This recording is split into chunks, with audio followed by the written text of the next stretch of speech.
Hey, good morning, friends. We're back on the porch. Got my cup of coffee. We've got The Hiding Place by Corrie ten Boom. Today we are in chapter 11. I'm going to try to read 2 chapters, I think. We'll break it down into 2 videos for you guys. But let's go ahead. Let's get started with chapter 11. This is called The Lieutenant. I was walking with a guard behind and a little to the right of her, so my feet would not touch the sacrosanct mat. Down a corridor I had not seen before. A turn to the right, a few steps down, right again. What an endless labyrinth this prison was. At last we stepped into a small interior courtyard.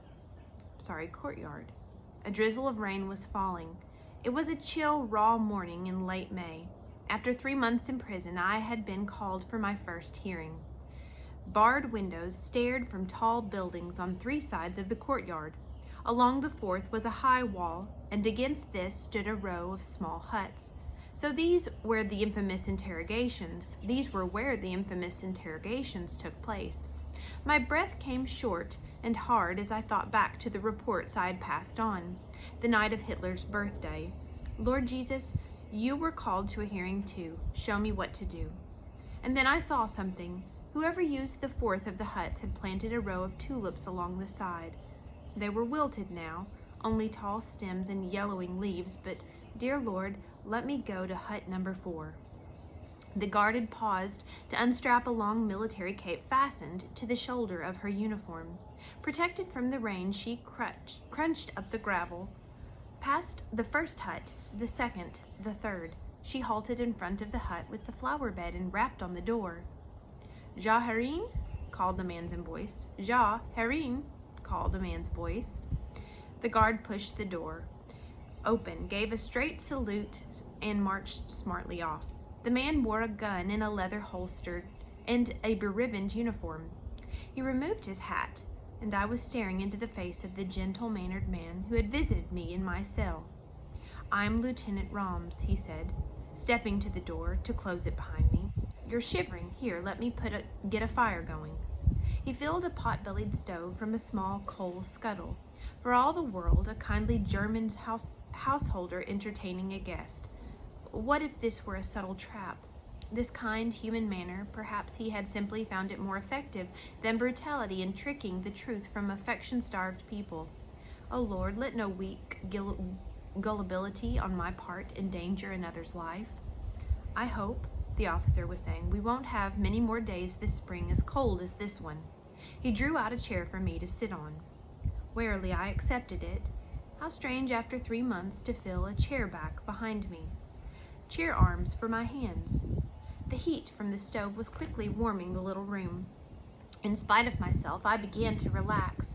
I ventured a timid comment about the tulips. So tall, they must have been so beautiful. Oh, they were. He seemed ridiculously pleased. The best I've ever grown. At home we always have Dutch bulbs. We talked about flowers for a while, and then he said, "I would like to help you, Miss ten Boom, but you must tell me everything.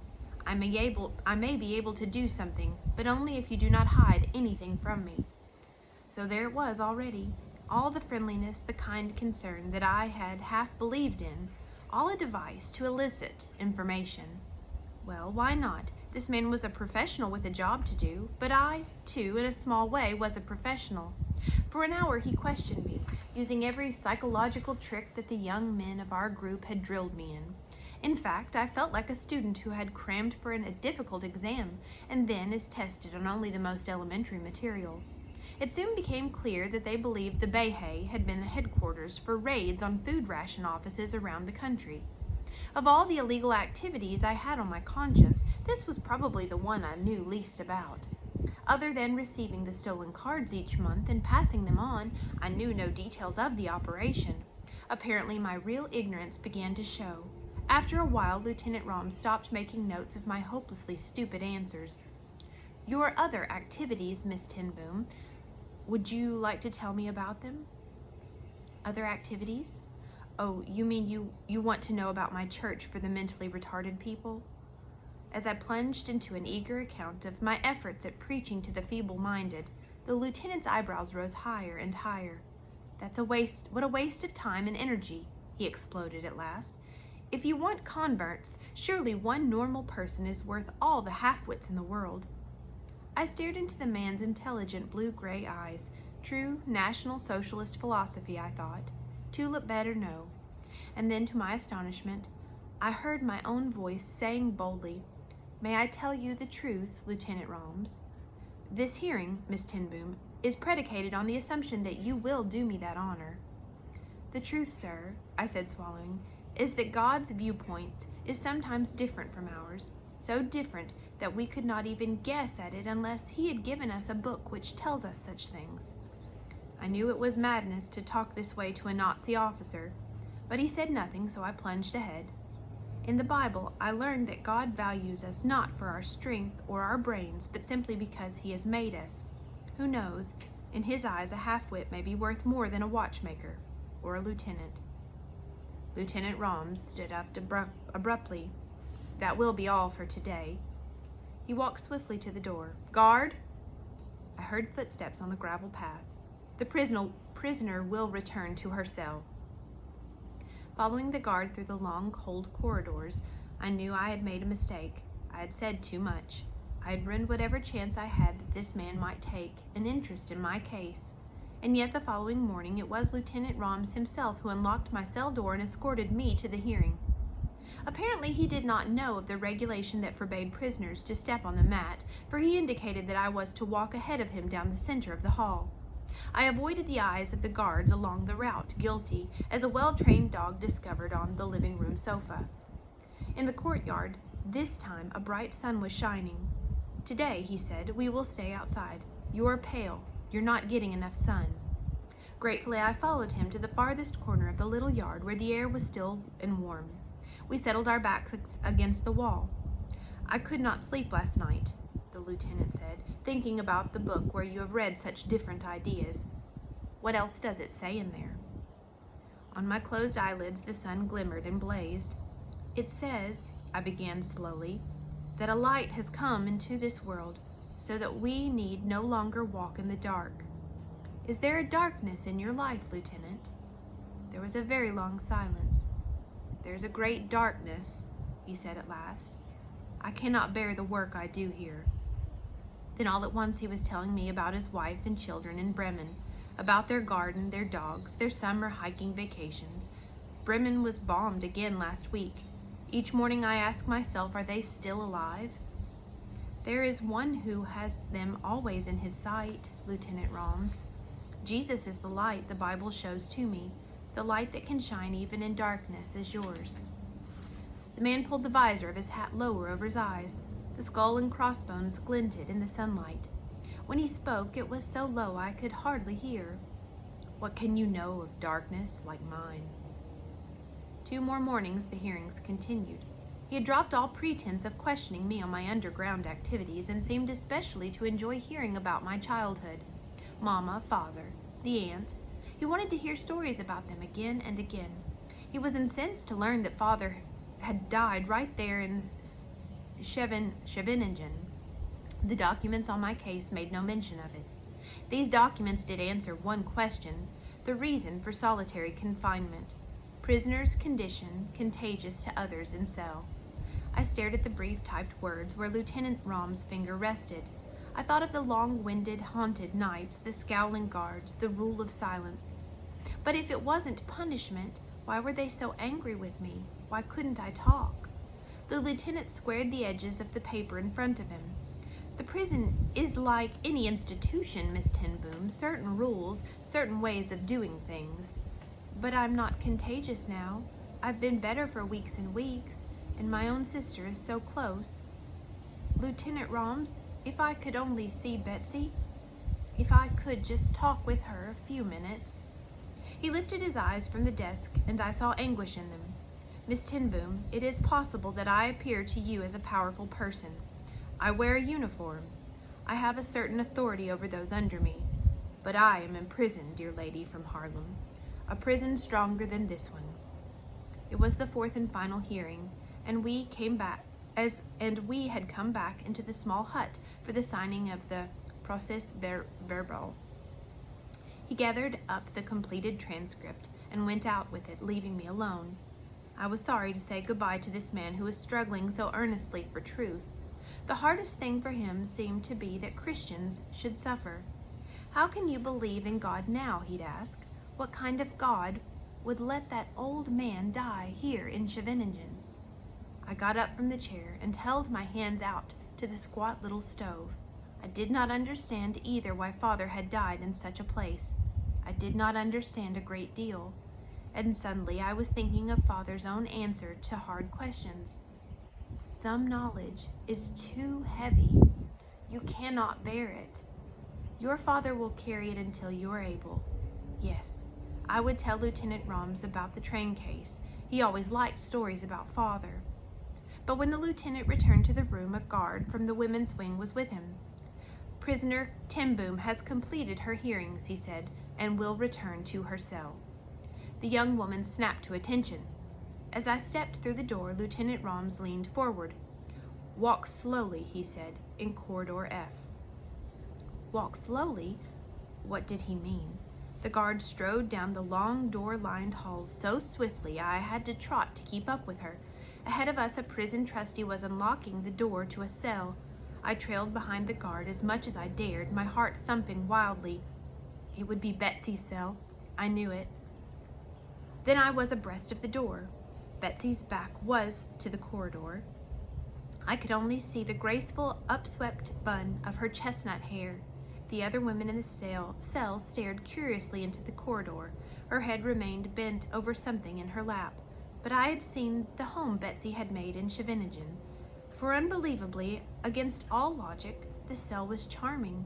My eye seized only a few details as I inched reluctantly past.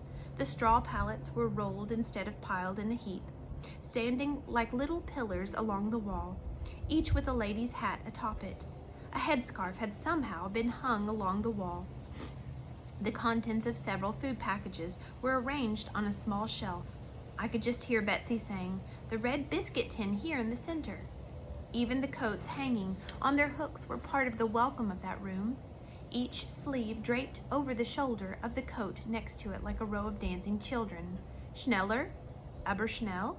I jumped and hurried after my escort. It had been a glimpse only, 2 seconds at the most, but I walked through the corridors of Scheveningen with Betsy's singing spirit at my side. All morning I heard doors opening and closing. Now keys rattled outside my own. A very young guard in a very new uniform bounded in. "Prisoner, stand at attention," she squeaked. I stared at her wide, blinking eyes. The girl was in mortal fear of something or someone else. Then a shadow filled the doorway and the tallest woman I had ever seen stepped into the cell. Her features were classically handsome, the face and height of a goddess, but one carved in marble. Not a flicker of feeling registered in her eyes. "No sheets here either, I see," she said in German to the guard. "See that she has 2 by Friday. One to be changed every 2 weeks. The ice-cold eyes appraised me exactly as they had the bed. "How many showers does this prisoner get?" The guard wet her lips. "About 1 a week." 1 a week? 1 shower a month was closer. "She will go twice a week." Sheets, regular showers, were conditions going to be better? The new head matron took 2 strides into the cell.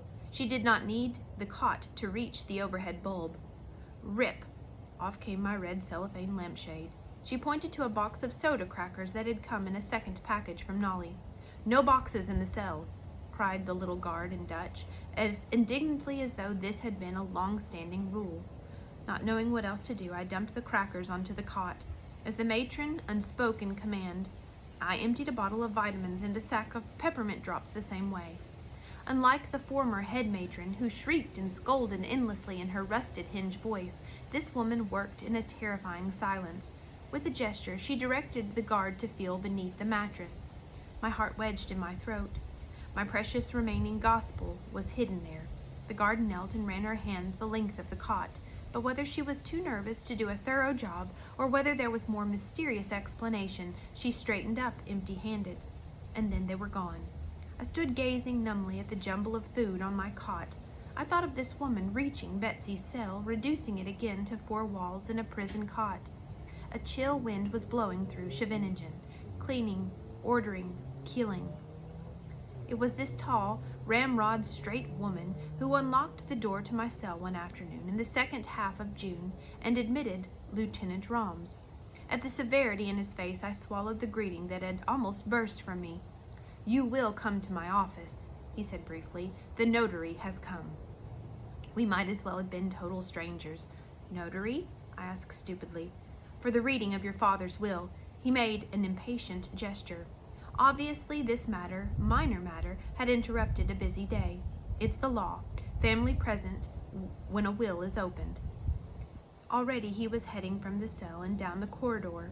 I broke into a clumsy run to keep up with the strides of the silent woman beside me. The law? What law? And since when had a German occupation government concerned itself with Dutch legal procedures? Family present? No, don't let yourself think of that. At the door to the courtyard, the matron turned, erect and impassive, back along the corridor. I followed Lieutenant Rahms into the dazzling early summer afternoon. He opened the door for me into the fourth hut. Before my eyes adjusted to the gloom, I was drowning in Willem's embrace. Corey, my baby sister. It was 50 years since he had called me that. Now Nolly's arm was around me too, the other one still clinging to Betsy, as though by the strength of her grip she would hold us together forever. Betsy, Nolly, Willem, I don't know which name to cry first. Tyne was in that little room too, and Flip, and another man. When I had time to look, I recognized the Harlem notary, who had been called in on the watch shop's few legal consultations. We held each other at arm's length to look. We babbled questions all at once. Betsy was thin and prison pale, but it was Willem who shocked me. His face was gaunt, yellow, and painful, and pain-haunted. He had come home this way from Scheveningen. Tyne told me 2 of the 8 men crowded into his tiny cell had died of jaundice while he was there. Willem, I could not bear to see him this way. I crooked my arm through his, standing close to that I did not have to look at him, loving the sound of his deep, rolling voice. Willem did not seem aware of his own illness. His concern was all for Kick. This handsome, blonde son had been seized the month before while helping an American parachutist reach the North Sea. They believed he had been on one of the recent prison trains into Germany. As for father, they had learned a few more facts about his last days. He had apparently become ill in his cell and had been taken by car to the municipal hospital in The Hague. There, no bed had been available.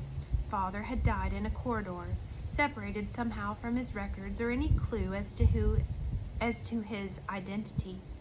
Hospital authorities had buried the unknown old man in the pauper cemetery. The family believed they had located the particular grave.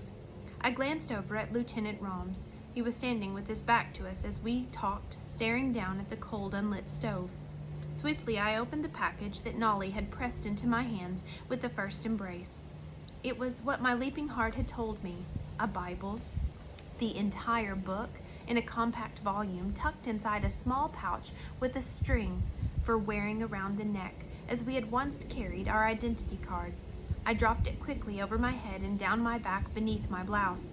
I couldn't even find words with which to thank her. The day before, in the shower line, I had given away my last remaining gospel. We don't know all the details, Willem was saying in a low voice to Betsy, just that after a few days the soldiers were taken off guard duty at the Behe and police stationed there instead. The 4th night, he believed, the chief has succeeded in assigning Rolf and another of our group to the same shift.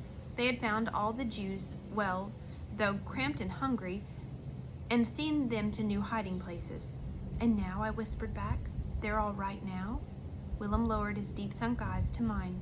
He had never been good at concealing difficult truths. They're all right, Corey. All except Mary. Old Mary Atali, he said, had been arrested one day walking down a city street.